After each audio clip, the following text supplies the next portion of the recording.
Olá, seja bem-vindo mais uma vez ao nosso curso Relacionamento Discipulador. Nós já estamos no nosso quarto encontro e hoje nós vamos falar sobre fazer discípulo como um estilo de vida, um jeito de ser e viver para todos os cristãos. Quero começar lendo uma frase de um autor chamado Francis Chan, que ele diz que fazer discípulos é a missão da nossa vida, é o que nos define. Portanto, um discípulo é um discipulador.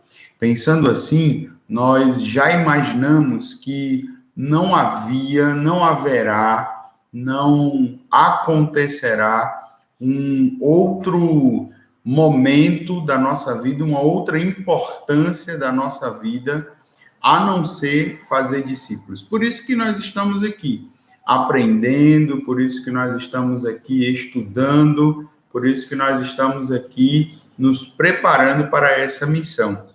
Então, desenvolver relacionamentos discipuladores estava no topo da lista de prioridades de Jesus. E aí eu quero que você pense comigo, olha, Jesus não fez discípulos nas horas vagas, não. Ele chamou 12 homens para conviverem com ele 24 horas por dia, durante mais de 3 anos. Já pensou nisso? Nós podemos também colocar pessoas em nossas agendas, no lugar de algumas atividades. Eu não sei se você já parou para pensar na sua prática religiosa, na sua prática ministerial, que às vezes, em vez de ter pessoas, nós temos atividades. Nós não pensamos em quem nós vamos alcançar ou como nós já alcançamos essas pessoas. Nós pensamos no que nós vamos fazer, como nós vamos fazer. E quando acaba a atividade, quando acaba aquela ação, a gente pensa assim: poxa, missão cumprida, consegui realizar aquilo. Jesus pensava de uma forma muito diferente, porque Jesus estava promovendo relacionamentos. E aí eu quero te dizer que para que a grande comissão seja a nossa real prioridade de vida e ministério, olha, nós precisamos viver a cultura de relacionamentos discipuladores. A grande comissão é uma tarefa de todo cristão.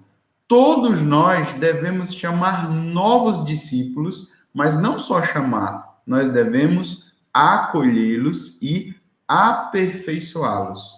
Essa é a grande diferença de quem pensa apenas em atividades e de quem pensa em pessoas. Quando eu penso em pessoas, a minha atividade teve um objetivo. Eu acolhi alguém, eu ministrei sobre a vida de alguém e agora eu preciso continuar com ela. Quando nós lemos Mateus 28, 19 e 20, nós percebemos essa estrutura. Porque Jesus diz assim: indo fazer discípulos de todas as nações. Ok, vamos lá fazer discípulos, vamos espalhar o evangelho. Ah, mas vocês também precisam batizar em nome do Pai, do Filho e do Espírito Santo. Ok, então eu preciso trazer essa pessoa para a comunidade de fé. Ótimo, acabou o serviço. Jesus disse: não, senhor, agora vocês vão ensinar todas as coisas que eu vos tenho ordenado. Então quer dizer que o trabalho continua, não é só falar, não é só batizar, agora eu preciso aperfeiçoar. Foi isso que Jesus fez com seus discípulos, foi isso que ele ordenou aos seus discípulos fazerem, e é isso que nós estamos aqui aprendendo a realizar. Portanto, fazer discípulos significa prover nutrição espiritual aos novos crentes. Sim, a fim de que eles se tornem maduros na fé e se reproduzam. Por isso, cada cristão foi chamado para fazer discípulos. Mas olha, o processo todo, hein? Do início ao fim. todo esse processo. O nosso chamado compreende semear o evangelho, mas também colher os frutos bons para que não se percam. Quando nós pensamos no processo todo, então nós vamos pensar sempre que nós temos que evangelizar e discipular. Que tal se a gente usasse essas duas palavras ao mesmo tempo? Que tal se a gente falasse sobre evangelização discipuladora? Que tal se a gente pensasse sobre comunicação e relacionamento? Pois é, porque a comunicação do evangelho aliada ao relacionamento discipulador dará para nós essa evangelização discipuladora. Ou seja, dizendo tudo de novo, a proclamação, ou seja, a evangelização e o cuidado pessoal, o discipulado, eles devem andar de mãos dadas para o cumprimento da nossa missão. Agora, eu quero convidar você para espalharmos a nossa vista sobre o livro de Atos, porque lá nós vamos encontrar muitos exemplos em que houve uma pregação pública, ou seja, uma proclamação, mas houve também um cuidado pessoal com os interessados por essa mensagem. Não foi só uma pregação, não foi só uma cruzada evangelística, não foi só uma iniciativa missionária. Não, teve outras ações desenvolvidas. Eu vou lhe dar 7 textos bíblicos, tá bom? E você vai olhar para todos eles e cada texto desse se refere a uma ação em uma das cidades por onde Paulo andou, por onde os discípulos viveram, aonde o evangelho estava sendo anunciado. Está aí no seu material. Nós vamos começar por Jerusalém, em Atos 2, mas vamos lá para Antioquia da Pisídia, em Atos 13, nós vamos para Icônio, em Atos 14, em Filipos, em Atos 16, vamos passar por Corinto, em Atos 18, Éfeso, em Atos 19 e também Roma, em Atos 28.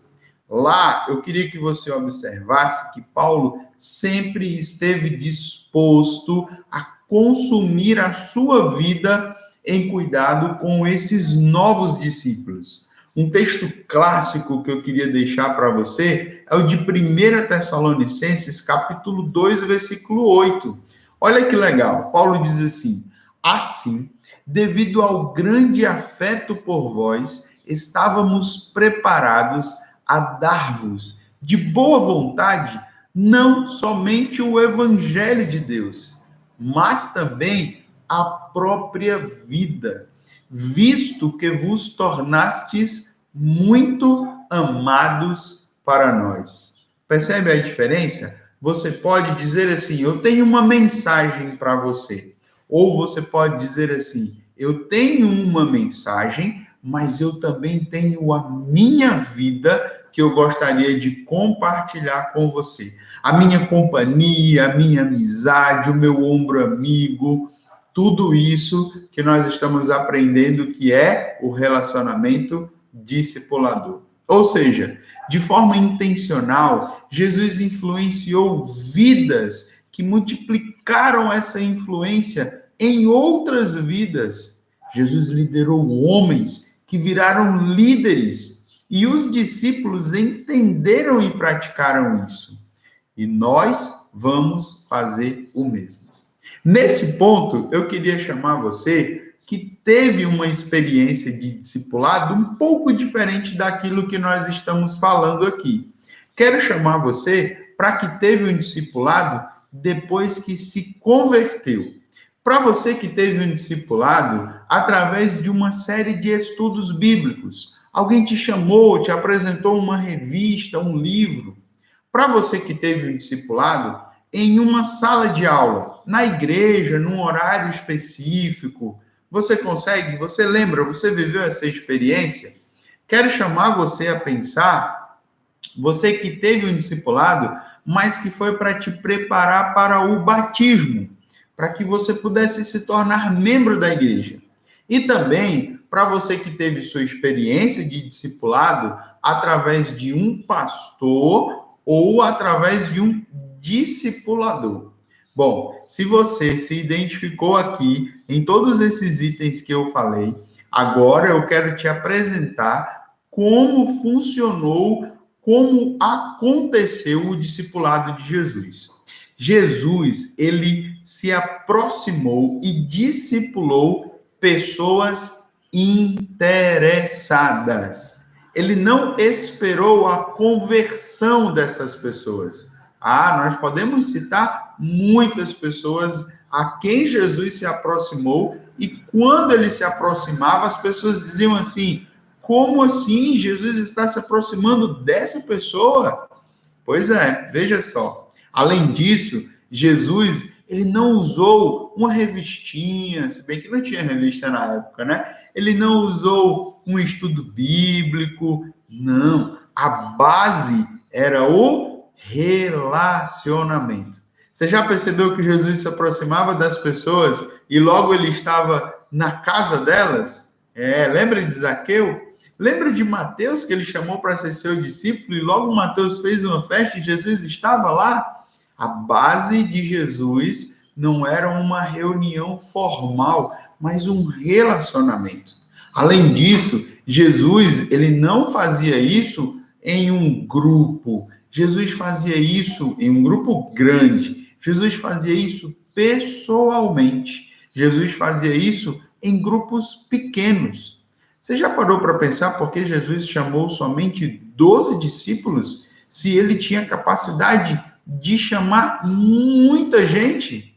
Além disso, Jesus, ele realizou o discipulado preparando as pessoas para a vida. Jesus falou sobre dinheiro, divórcio. Olha lá o Sermão do Monte. Mas Jesus também preparou as pessoas para a multiplicação. Isso, ele enviava os seus discípulos. Ele dizia que eles tinham que continuar essa proclamação. Por último, eu quero chamar a sua atenção que Jesus, ele não deixou esse privilégio de discipular apenas para alguns especificamente, mas para todos os cristãos. Bom, você vai ter aí no seu material um quadro, uma tabela, e você vai ver de forma organizada tudo isso que eu acabei de dizer para você. Esse comparativo entre o discipulado de Jesus e o discipulado moderno. Eu espero que isso sirva para que você faça uma autoanálise de como deve ser a nossa prática discipular, de como nós devemos fazer do discipulado um estilo das nossas vidas. Durante essa caminhada, a nossa oração é que você cresça bastante e que você consiga trazer da experiência de Jesus a sua prática para fazer novos discípulos. Nós continuamos juntos. Esse foi o nosso quarto encontro do nosso curso Relacionamento Discipulador.